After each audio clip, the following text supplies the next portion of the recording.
All right, everyone. Tommy Robinson is now free out on bail. Apparently, what I and others like me said was correct, and people who were trying to say that we were totally wrong, we didn't know anything about British politics, British legal system. Are you going to apologize now? Because a lot of these people, jackboot lovers, not all leftists, but mostly, they said, well, he definitely broke the law. He definitely broke the terms of his probation. That's why he's in there. He's definitely in contempt. He should be there in jail. He belongs there. He's an evildoer. Like conducting jail, you have an unjust law, but he should still be in jail. Well, I think that that's ridiculous myself, but let's get past that libertarian statement for a moment. Several judges now have agreed I'm right and you're wrong, and they're saying, yeah, well, he may not have breached the conditions of his probation. Maybe he wasn't in contempt. We're going to have to take a further look. He's out on bail for now. So it looks like you might have been wrong. Again, are you going to apologize for making declarative statements in a legal framework that you thought I knew nothing about? He appealed, and the appeal was accepted. So I guess that they agree with me more than they agree with you. You think that that he should be in a jail cell for 13 months, that he definitely improvably broke the law. I guess several judges agree that that's not necessarily the case. Now, of course, he could get thrown back in. It could be that on reconsideration they say, yeah, you actually were in contempt. We're putting you back in the slammer. I don't think that's likely. I don't think they would have let him out in the first place if that were going to happen. Absolutely not. I think the big consideration is that the judge who initially put him in did the trial too quickly for him to summon a proper lawyer and gave him a public defender, number one, and number two, apparently didn't even look at all of the information in the case. Didn't even review the whole tape of the incident. Well, that could be a little bit of a problem. Looks a little bit like a kangaroo court at that point now, doesn't it? I think you can't possibly call yourself a free country if a judge can muzzle the entire nation's press and prevent it from talking about something. Like, remember, when Tommy Robinson went to jail, for the first 2 days, the British press wasn't even allowed to reference it. People are like, well, I would tweet about this, but, I've got a family to feed, so no, I don't think I can because I don't want to run afoul of our draconian anti-press laws. You don't have a free press. You have a censored press. So you're a step behind. It's like someone at the time was like, well, the UK ranks ahead of the US in press freedom. And I'm thinking to myself, no sane person thinks that. The press here is totally free. They're even free to defame people all the time. They're totally unaccountable. And when people over here think that the free press is being attacked when Trump criticizes CNN, over there a judge can tell any group in the country you can't talk about something. Any person can't talk about on Twitter, can't make a YouTube video, can't post on your blog. Even the BBC can't talk about it. That's not a free press. Sorry, you're totally wrong if you think that. I love being in the United States as far as the press goes. I can engage in these activities of the press too. The government can't come in and say, Sticks, you can't talk about a certain thing. Can't do it. I love it.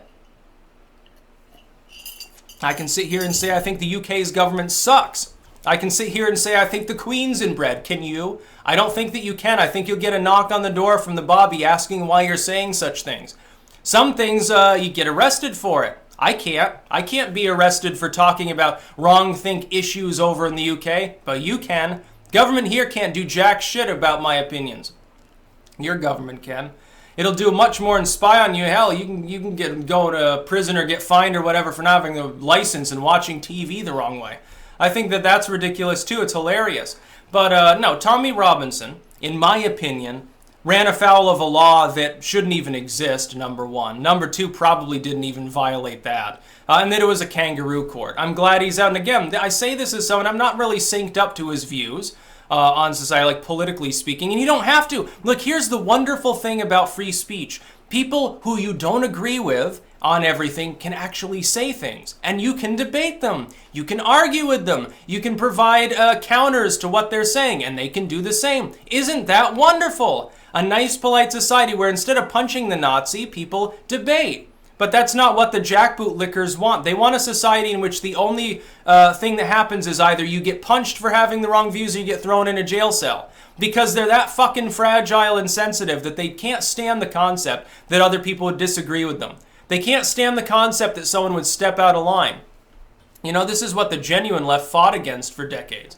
Then they all buckled. They became a bunch of fucking yuppies. And now these old yuppies, they've gone back to being like populists again. It's actually funny. They're like the vanguard of the Trump movement at this point. Now all the people that were like hippie trippy Clintonians are a total bunch of police statists. Total jackboot lovers. They're literally sitting there clamoring for more such laws. They're like, yeah, we need to censor more things.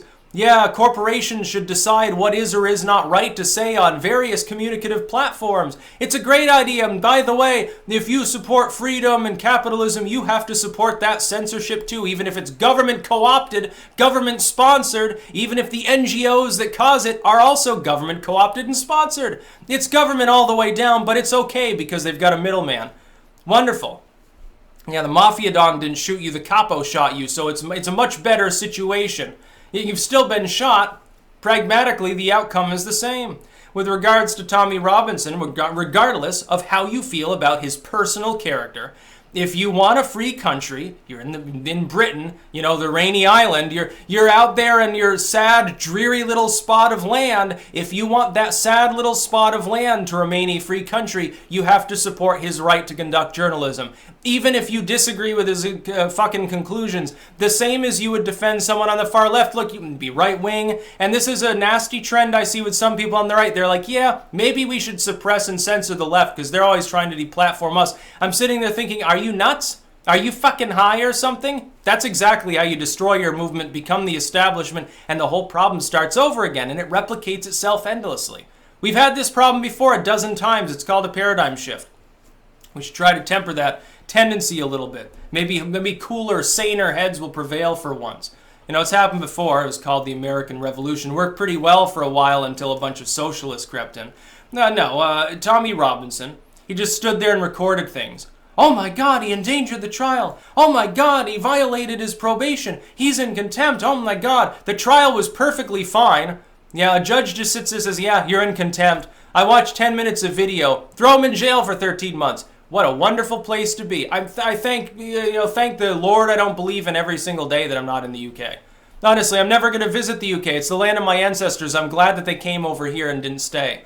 Because, you know, if I were in the UK, I'd be looking for places to immigrate to right now. None of them would be in Europe, honestly. I'd rather live in the third world. I'd rather live in an undeveloped nation than live in the UK at this point. You're going the way of the dinosaur and pissing away a first world nation. It's very, very funny to see. Very, very sad, too. Some people think I'm being like sadistic or something. No, I'm not going to go full Medicare on you. But you need to change the way that you're doing business desperately. You need to start fighting back against censorship because you're literally becoming 1984. Orwell's little plaque there has like a dozen cameras aimed at it. Don't you find that slightly odd and ironic and a little bit concerning?